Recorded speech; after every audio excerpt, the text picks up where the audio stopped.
Ya, Assalamualaikum warahmatullahi wabarakatuh. Mari kita lanjutkan materi graf sebelumnya ya. Di pertemuan sebelumnya untuk pengantar graf, kita sudah mempelajari tentang definisi graf, kemudian komponen graf, ada vertis atau simpul dan sisi, kemudian jenis-jenis graf. Nah, kali ini saya akan melanjutkan masih terkait dengan konsep graf. Ada beberapa terminologi yang perlu dipahami, yaitu yang pertama tentang adjacent atau ketetanggaan, yang kedua tentang insiden atau bersisian, yang ketiga tentang isolated vertex atau simpul terpencil, yang keempat tentang null graph atau empty graph, dan yang kelima tentang degree atau derajat dari suatu graf. Kita masuk ke terminologi yang pertama, yaitu adjacent atau ketetanggaan. Apa itu? Nah, dua buah simpul dikatakan adjacent atau bertetangga bila keduanya terhubung langsung. Contohnya, kita lihat di sini ada 3 graf. Kita lihat dulu graf yang pertama. Dua buah simpul dikatakan bertetangga bila keduanya terhubung langsung. Maka pada G1 kita lihat di sini adalah bahwa simpul 1 bertetangga dengan simpul berapa? Yang terhubung langsung dengan simpul 1. Nah, ada 2 simpul ya yang terhubung langsung dengan simpul 1, yaitu simpul 2 dan simpul 3. Maka di sini dikatakan simpul 1 bertetangga dengan simpul 2 dan simpul 3. Ya. Oke. Selanjutnya simpul 1 tidak bertetangga dengan simpul 4. Kenapa? Karena simpul 1 dan simpul 4 tidak terhubung secara langsung. Nah, itu yang dikatakan dengan adjacent ya. Masuk ke terminologi yang kedua, yaitu insidensi atau bersisian. Untuk sembarang sisi E sama dengan VJ, VK, artinya adalah bahwa sisi E ini menghubungkan dua simpul ya, simpul J dan simpul K. Maka dikatakan E bersisian dengan simpul VJ atau E bersisian dengan simpul VK. Nah, itu untuk bersisian. Kita lihat lagi di sini ada 3 graf. Kita lihat dulu graf yang pertama. Maka sisi ya. Nah, ini. Sisi 23 misalnya. Sisi 23 ini bersisian dengan simpul. Nah, sisi 23 bersisian dengan simpul apa? Ya, simpul 2 dan simpul 3. Begitu. Contoh lain, simpul 24 akan bersisian dengan simpul 2 dan simpul 4. Oke, gampang ya untuk bersisian ya. Kita lanjutkan. Oke, masih ada satu contoh lagi. Tetapi sisi 12 tidak bersisian dengan simpul 4. Nah, ya jelas ya. Sisi 12 itu hanya bersisian dengan simpul 1 dan simpul 2. Tidak bersisian dengan simpul 4. Oke, itu yang dikatakan dengan bersisian. Terminologi yang ketiga yaitu isolated vertex. Apa itu? Yaitu simpul terpencil. Nah, simpul terpencil maksudnya apa? Ya, simpul terpencil itu adalah simpul yang tidak memiliki sisi yang bersisian dengannya. Jadi simpul yang tidak memiliki sisi yang bersisian dengannya. Nah, contohnya bagaimana ya kira-kira? Di G1 ini ada nggak simpul terpencil? Apakah ada simpul yang tidak memiliki sisi yang bersisian dengan simpul itu? Ya, simpul 1 bersisian dengan 2, 3. Simpul 2 bersisian dengan ini ya. Nah, mana dari 3 graf ini yang memiliki simpul atau memiliki isolated vertex atau simpul terpencil? Apakah di G1, apakah di G2, atau di G3? Coba diperhatikan simpul yang tidak memiliki sisi yang bersisian. Jawabannya adalah ya, yaitu G3. Graf yang ketiga yaitu bahwa di sini ada simpul 5. Simpul 5 ini tidak terhubung tidak terhubung dengan simpul manapun di graf itu. Artinya bahwa tidak ada sisi yang bersisian dengan simpul ini. Ya, makanya dikatakan dia sebagai simpul terpencil atau isolated vertex. Oke, itu ya. Selanjutnya terminologi berikutnya yaitu tentang null graph atau empty graph atau graf kosong, yaitu graf yang himpunan sisinya merupakan himpunan kosong. Tidak ada sisi, ya, tidak ada sisi atau tidak ada yang simpul-simpul yang saling terhubung satu dengan yang lain. Maka ini dikatakan dengan null graph atau graf kosong. Hanya ada simpul-simpul tanpa ada yang terhubung antara satu dengan yang lain. Oke, begitu. Selanjutnya terminologi yang keempat yaitu tentang derajat pada suatu graf. Apa itu derajat atau degree? Nah, degree atau derajat adalah merupakan jumlah sisi yang bersisian dengan simpul tersebut. Jadi jumlah sisi yang bersisian dengan simpul tersebut. Notasi degree ini dinyatakan dengan D buka kurung V. Jadi derajat daripada suatu vertis. Berapa jumlah sisi yang bersisian dengan simpul itu? Kita langsung lihat ke contoh saja ya, biar nggak bingung. Nah, kita lihat G1. Oke, G1 derajat suatu simpul. Ini simpul ya. Simpul 1. Derajatnya ada berapa? Berapa jumlah sisi yang bersisian dengan simpul 1? Berapa sisi yang bersisiannya di simpul 1? Ya, jelas. 1 ke 2, 1 ke 3. Hanya ada 2 sisi ya. Nah, ini 2 sisi. Simpul 2 derajatnya 1, 2, 3. Begitu juga simpul 3 ada 3 sisi. Simpul 4 ada 2 sisi. Nah, maka bisa kita katakan seperti ini. D1, jadi degree derajat daripada simpul 1 itu sama dengan 2. Derajat daripada simpul 4, ini simpul 4 juga sama dengan 2. Ya, derajat daripada simpul 2 ada 3 dan seterusnya. Oke ya. Nah, sekarang G2 ya, G2. G2 derajat daripada simpul satunya ada berapa? 1, 2, 3 ya. Oke, derajat simpul 2 sama ya, 1, 2, 3. Derajat untuk simpul 3, nah masih ingat ini dikatakan dengan sisi apa? Ya, yang seperti ini sisinya menghubungkan satu simpul kembali ke simpulnya sendiri. Maka untuk contoh seperti ini artinya derajatnya ada berapa? Derajat daripada simpul 3 ini ada berapa? Apakah 2 atau 3 atau 4? Nah, yang betul adalah 4. Ini ya. Jadi derajat daripada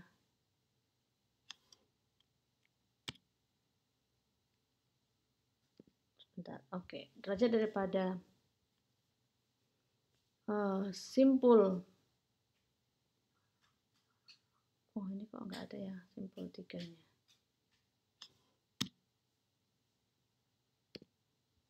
Ya, oke, ini harusnya 4 ya. Ini D1-nya ada 3, 1, 2, 3, D2-nya ada 1, 2, 3. 1, 2, 3. D2 3. Seharusnya 3. D3 yang 4 ya harusnya ya. Oke, ini salah.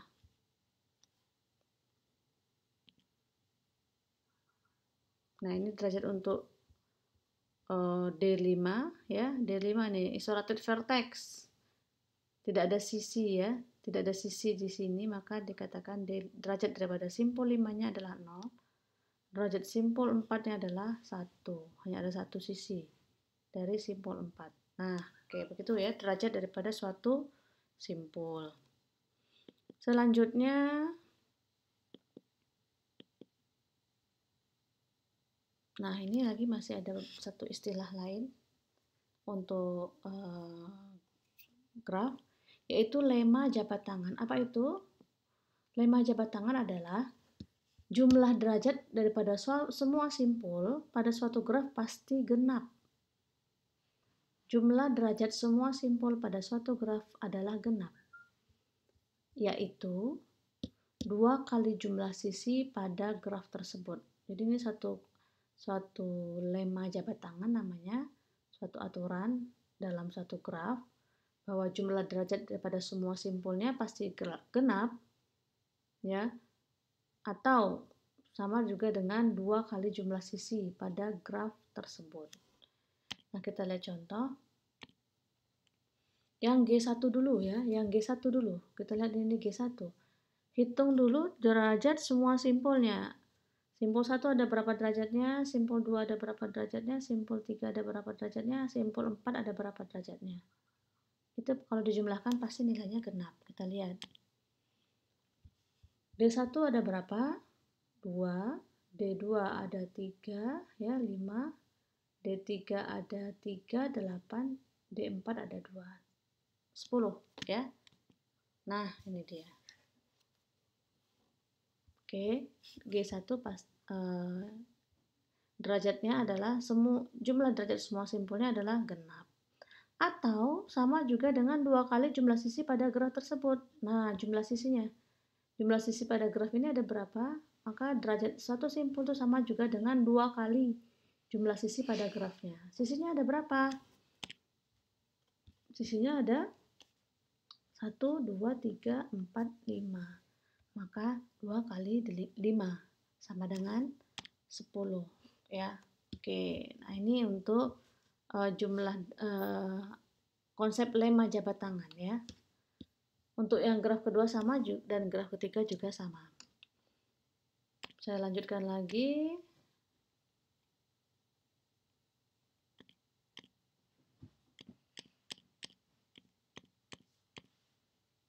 Oke, ini nanti untuk latihan. Nah, ada sedikit lagi ini. Apa itu lintasan? Ya, apa itu lintasan? Lintasan yang panjangnya n dari simpul awal V0 ke simpul tujuan Vn ialah barisan berselang-seling simpul-simpul dan sisi yang terbentuk dari V0, E1, V1 dan seterusnya. Sedemikian sehingga E1 sama dengan V0, V1, E2 sama dengan V1, V2 dan seterusnya adalah merupakan sisi dari graf G. Oke, kalau definisi terlalu panjang, kita langsung ke contoh ya. Seperti apa sih yang dikatakan lintasan itu? Ya, lintasan daripada suatu graf. Oke. Contoh, graf yang pertama. Nah, kita lihat ya graf yang pertama. Lintasan itu selalu dimulai dari satu simpul. Misal di sini lintasan 1, 2, 4, 3 ya. 1, 2, 4, 3 ini adalah merupakan suatu lintasan dengan barisan sisi 1 ke 2, 2 ke 4, 4 ke 3 ya, ini lintasan. Nah, kemudian setelah lintasan, kita mengetahui makna lintasan, maka selanjutnya adalah panjang lintasan itu apa? panjang lintasan adalah jumlah sisi dalam lintasan tersebut. Maka kalau lintasan yang tadi adalah 1, 2, 4, 3, maka jumlah sisinya ada 1 ke 2 1 sisi, 2 ke 4 1 sisi, 4 ke 3 1 sisi. Maka panjang lintasannya adalah sama dengan 3. Oke, begitu ya. Itu yang dikatakan dengan lintasan. Nah, selanjutnya kalau ada lintasan maka juga akan ada istilah siklus atau sirkuit ya, siklus atau cycle atau sirkuit. Nah, apa itu siklus? Siklus adalah merupakan lintasan yang berawal dan berakhir pada simpul yang sama. Jadi, lintasan itu adalah siklus. Maaf. Siklus itu adalah lintasan yang berawal dan berakhir pada simpul yang sama. Ya, tadi sebelumnya kita belajar tentang lintasan. Ini siklus. Bedanya apa? Bedanya adalah bahwa kalau siklus, maka siklus ini adalah merupakan lintasan yang awal dan akhirnya berakhir pada simpul yang sama. Sedangkan lintasan antara simpul awal dan simpul akhir tidak sama. Ya, tidak di satu titik, tidak di satu simpul. Maka di sini, nah contoh, oke, yang mana yang dikatakan dengan suatu sirkuit? Nah, sirkuit tadi adalah lintasan yang berawal dan berakhir pada simpul yang sama. Maka kita bisa mengatakan kalau kita mulai dari simpul 1, kemudian di sini ada garis yang menghubungkan antara simpul 1 dengan simpul yang lain, maka ini bisa dikatakan sebagai satu lintasan, 1 ke 2, 2 ke 4, 4 ke 3, 3 ke 1. Ya. 1, 2, 4, 3, 1. Nah, itu dikatakan sebagai suatu lintasan karena dia berawal dan berakhir pada simpul yang sama. Atau di sini maaf, saya salah ngomongnya ya. Sirkuit ya yang simpul lintasannya berawal dan berakhir pada simpul yang sama. Contoh sirkuit 1, 2, 3, 1. Nah, ini. Jadi simpulnya dimulai dari simpul 1, berakhir juga di simpul 1. 1, 2, 3, 1. Itu dikatakan sebagai satu sirkuit ya. Nah, tentunya Anda bisa memberikan contoh sirkuit yang lain ya. Di graf 1 ini misalnya 1, 2, 4, 3, 1 gitu ya. Ini satu sirkuit. Ya, oke. Nah, panjang sirkuit adalah jumlah sisi dalam sirkuit tersebut. Contoh 1, 2, 3, 1. Jumlah sisinya ada berapa? Jumlah sisinya jelas ada 3 ya. 1 ke 2, 2 ke 3, 3 ke 1. Maka dikatakan ini sebagai satu panjang sirkuit. Oke, begitu ya. Ini tidak perlu saya jelaskan. Itu bisa dibaca saja. Nah, ada graf berbobot. Ya, graf berbobot adalah graf yang setiap sisinya diberi sebuah harga.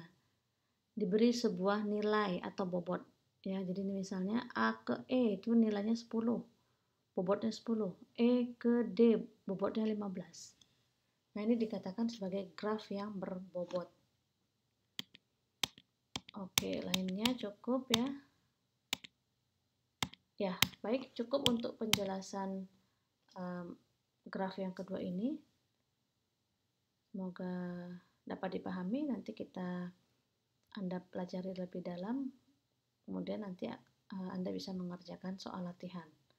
Oke, terima kasih. Assalamualaikum warahmatullahi wabarakatuh.